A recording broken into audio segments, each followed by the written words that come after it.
mina olen Margit ja ma olen kodulooja. Siin ongi natuke nüüd väike pikem paus vahele jäänud, aga ausalt öeldes ega selle suure külma ja talvega ma ei olegi midagi väga huvitavat teinud, mida oleks nii väga filmida olnud, et noh, neid asju, mida ma nagunii iga päev teen, nagu kütan ja tassin puid ja noh, nagu ikka talvel tehakse, visatakse lund, et noh, mõtlesin, et seda ei ole ju huvitavki vaadata, ma ei ole seda filminud nii palju, et noh, seda kaua sa ikka seda ühte sama asja filmid. Aga siin ma üks päev vaatasin, et ma viskan lume kasvuhoonesse, sest mul on seal ka püsikuid nagu mõned maasikataimed ja maitsetaimed, et kui tulebki siin väga suur pakane, siis need ju külmuvad seal kasvuhoones ära, ma kardan. Ja siis ma lugesingi, mul jäi silma mingi artikkel, kus olid nagu, miks on hea visata talvel kasvuhoonesse lund. Esiteks niisutab mulda, kaitseb järsu temperatuuri kõikumise eest, et noh, et siin ju vahest öösiti siin võib minna ka ju -20 peale, aga päeval on ikka mingi näiteks 8 kraadi sooja, noh külma, et see kõikumine on ju väga suur. Ja lisaks ma ju sügisel unustasin oma kasvuhoonet kasta ja mul tuli tõesti seal väga-väga kuiv, kui talv tuli, et ma arvan, et see on nagu väga kasulik, et kevadel, kui päike hakkab rohkem soojendama, siis ta hakkab ka rohkem siis ta niisutab ka rohkem selle mulla läbi. Ja noh, see on ju pehmem see vesi, mis lumest tuleb, on vähem soolasid. Ta aitab kevadel mullal kiiremini ärgata ja paneb nagu elu kiiremini käima. Ma olen nagu seda iga aasta alati teinud selles kohas, kus ma olen elanud ja mul on kasvuhoone olnud, siis olen nii teinud.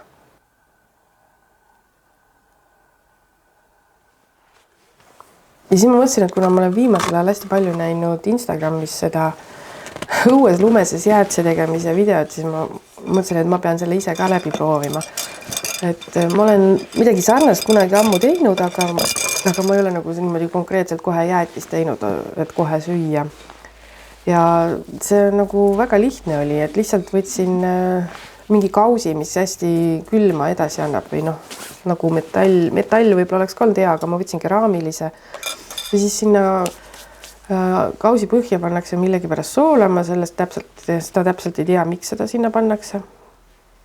Ja siis kaus sinna lume sisse ja siis hakkadki vahustama, mis iganes jäätist sa tahad teha, et võid teha ka munakollasega jäätist, aga mina ei ole harjunud munakollasega jäätist tegema. Ma lihtsalt võtan vahukoort ja kondentspiima ja kuna mul läks kogemata seda kondentspiima sinna liiga palju, sest mul tuli see ka niimoodi ootamatult pealt ära, siis ma panin pärast ka tavalist kakaopulbrit juurde ja siis oli täpselt paras. Et ma alguses vahustasin ta ära, tegin jäätise valmis ja siis lõpus panin kakaopulbrit peale. Aga siis niimoodi vaikselt vahustad seda seal õues, ei pea üldse kiirustama, vahepeal võid niisama lasta tal seista, ei pea kogu aeg vahustama. Ja tunned, kuidas ta läheb nagu järjest paksemaks, et see on nüüd umbes 10 minuti pärast ja see koor hakkab nüüd nagu vahtu minema. Ma alguses ja vahustasin rohkem, et üldse läheks see koor vahtu. Aga siis siin juba 15 minuti pärast ma tundsin, et ta hakkab nagu paksemaks minema, see on nagu hästi külm. Vahepeal saad ju maitsta ka, kuidas meeldib. Ja see on umbes 20 minuti pärast, nüüd on täiesti juba hakkab nagu jäätise moodi minema. Ja siis ma mõtlesin, et seda saab ju veel kiirendada, kuna mul on kapis sügavkülmas marju, et ma panen mustikaid siia juurde, sügavkülma mustikaid. Ja siis ju kiirendab veelgi seda jäätiseks muutumist. Ja nii oligi. Kohe, kui ma panin kohe ohtralt, mulle meeldivad mustikad. Ja siis andis ka seda hapusust juurde. Ja siis ta läks kohe selliseks jäiseks. Et enam ei olnud vaja vahustada ega midagi, et oligi jäätis valmis. Ja võttiski umbes 20 minutit aega see, et jäätis saada.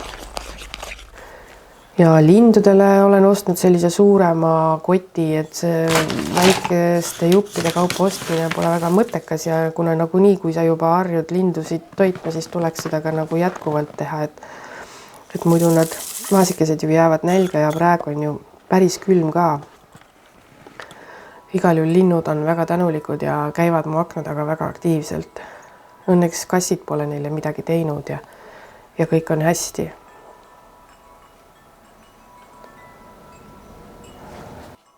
Ja siis, kuna ma teen praegu selliseid rohkem tubaseid toimetusi, siis ma sain vahepeal ühed sellised ägedad pappkaaned, sellised hästi vanad. Noh, ma arvan, need on mingid nõukogude ajast. Nad on näha ka, et on hästi kulunud ja katkised, aga noh, nad ei olnud nagu ühest tükist, vaid olid niimoodi 2 osast. Ja kuna nad tahtsid ühte prügimäele minna, siis ma mõtlesin, et ei, ma teen nendest midagi. Ja siis ma tegingi. Kuna mul on sellise aastate jooksul kogutud selliseid huvitavaid rebastega pilte ja asju, siis ma mõtlesin, et ma teen sellise rebase raamatu.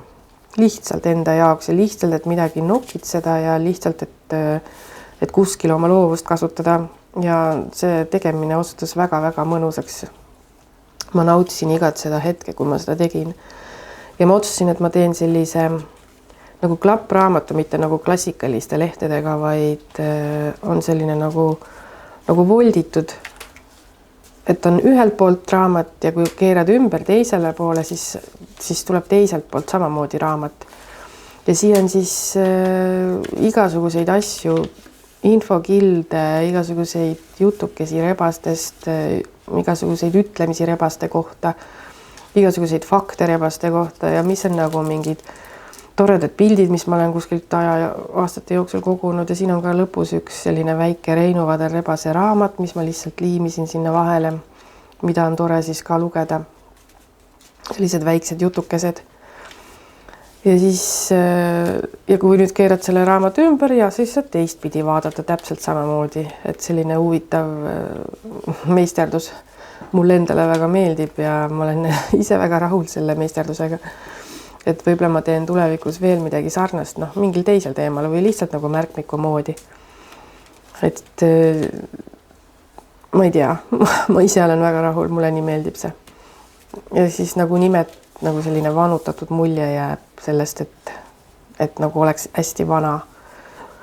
No siin on ka kasutatud väljavõtteid vanadest lasteraamatutest. Ja kuna ma juba sinna meisterdamise lainel läksin ja mul seda pappi ka natuke järgi jäi, siis ma tegin veel mõne. Ja kuna mulle viimasel ajal meeldib väga selline väljend nagu junk journal, see on nagu prügialbum põhimõtteliselt, et kõik vanad paberid, mis sul on, sa saad siin ära kasutada. Siin on igasugused vanad ajalehed, vanad pakkepaberid, vanad need paberkotid, kõik saab siin ära kasutada, pitsijupid ja selle siis albumiks köita ja siin on näiteks vanad vihikute kaaned ja ka vihikute sisu saab siin ära kasutada. Siin on näiteks mingi sinsei paberikott, on ju. Et sa saad siia nii kirjutada kui pilte kleepida ja kõike teha. Siin on näiteks kohvi värvitud paberid sellised, mis jäävad väga mõnusad. Et eriti kui sa paned sinna, kastad kohvi sisse ja siis jätad selle, siin on vana perfokaart ja seal oli ka üks paberkott, et sa saad sinna midagi taskusse nagu ka panna. Aga kohvi värvimisest, et kui sa nagu värvid paberit ja paned sinna mingi selle šablooni peale, siis see ka kuivab sinna natukene. Siin on ka väljavõtteid igasugust raamatutest ja väga vanadest pakkepaberitest ja siin ma tegin rasvakriitidega ühe lehe ja panin see vahele, mis jäi ka väga ilus. Et siin selles raamatusse mahub nii kirjutada kui pilte kleepida, et kui on näiteks selline pildisem vaheleht, siis sinna sa võid ka midagi peale kleepida, et kui sa tahad rohkem kirjutada raamatusse, kui sa tahad rohkem pilte kleepida, siis selleks on siin ka väga palju võimalusi. Et selline nagu junk journal öeldakse selle kohta, kui sa kasutad kõik olemasoleva ära ja siin on nagu see kaan tehtud kanga jäägist ja vanast papist, et midagi ei ole nagu spetsiaalselt selle jaoks ostetud. Ja kuna mul jäi veel materjali sellest üle, siis ma tegin ühe pisikese ka veel. Ka mingist kangajupist, mis mul oli järgi jäänud, tegin üle ja pitsijupp peale ja ka jääb selline väga armas.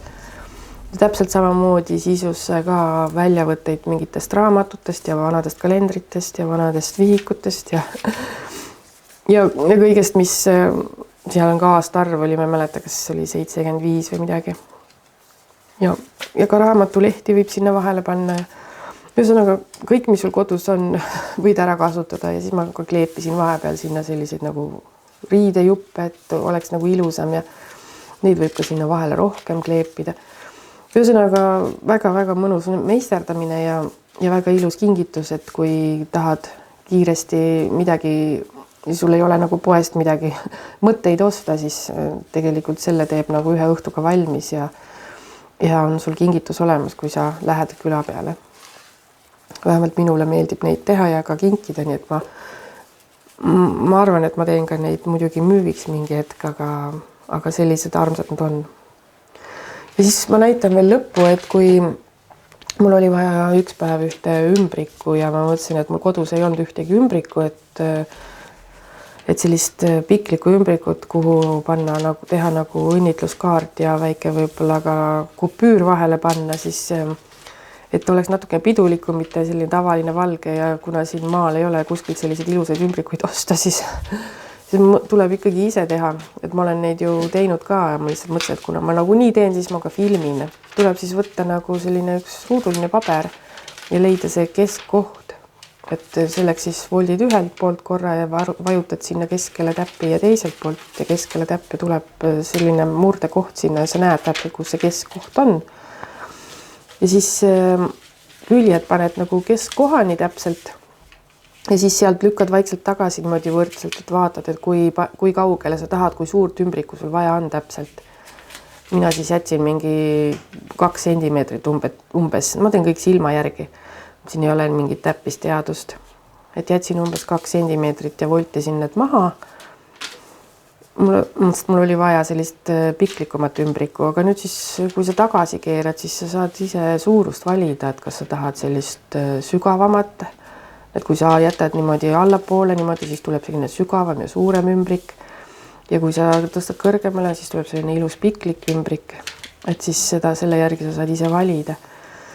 See on tehtud konkreetselt ühest pakkepaberi jäägist, aga mis on natukene tugevam, osad pakkepaberid on hästi sellised õhukesed ja ei kannata seda käsitlemist hästi, lähevad nii kergesti katki.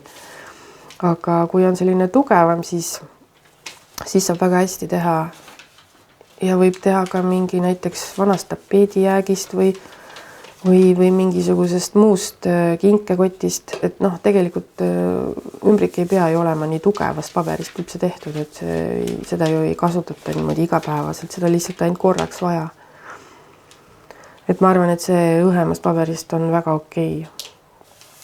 Ja siis voldid selle kaane sinna tagasi peale, et sa põhimõtteliselt võid ka veel lõigata need muud kohad seal ümaramaks, nii nagu sa soovid, aga ma lõikasin ainult selle kaane osa. Sest see läks natukene aga üle ääre ja siis on nagu ümaram on ilusam, aga ka kõik need muud voltimiskohad võib lõigata ümaramaks, nii nagu soovid.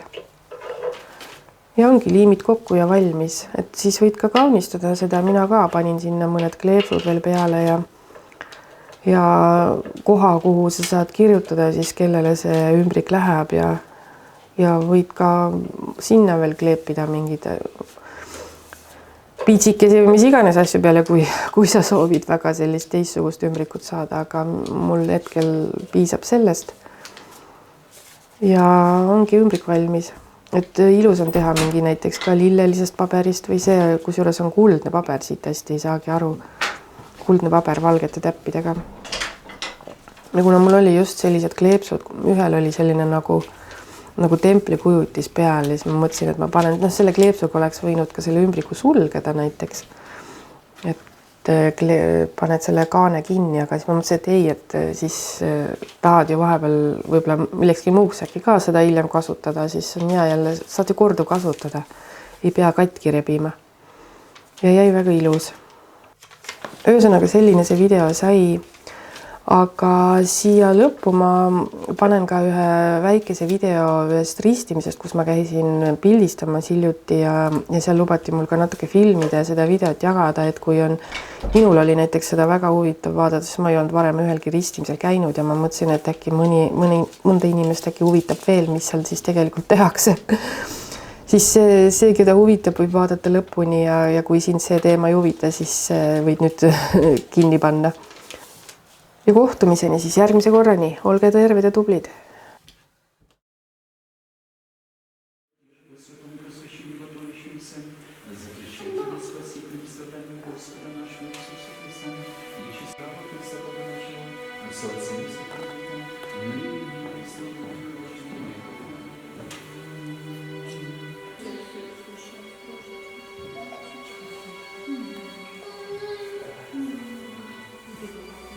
Що?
Молимся Тебе, Господи, да уступит от нас вся воздушная и неявленное привидение, и дай всех поколений свободу избавления, а воду просвещения, очищение плоти и духа, о славу музыку, наставление прегрешений, просвещение души, вами пахни бытия, обновление духа, сыноположение дарования, одеяние тени случая жизни, на Ты его регни всего Господу создавшего, дабы страстно на подобие смерти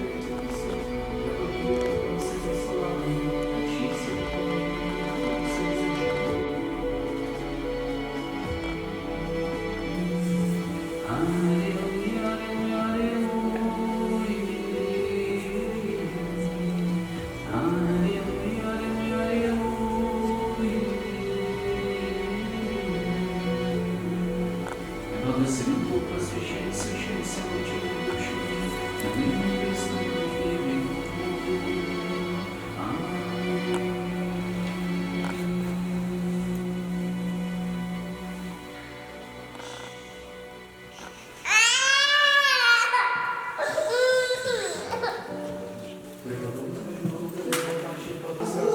Не проставим лучи всех воссовершенных, не продержавшихся. Тебе уверен, еще же на ту сторону собой, веселиться. Оно помилуйся, веселиться.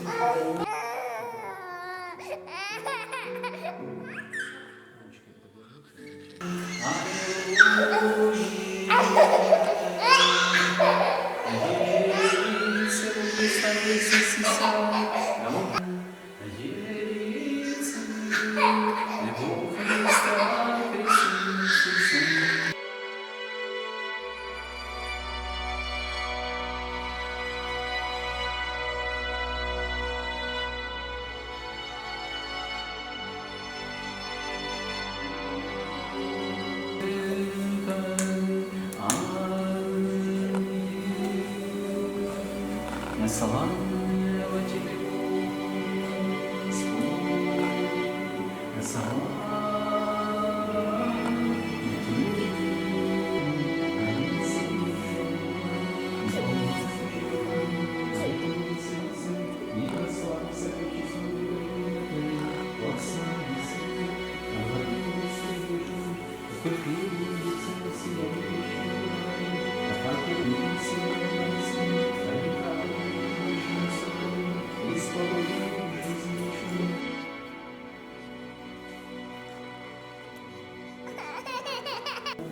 Устроили подойти главу высочайших наших, и в ней душечек, не закрывающих рукой глазы, живого крысы, а вы ежели ожидайте сопровождения воздушного.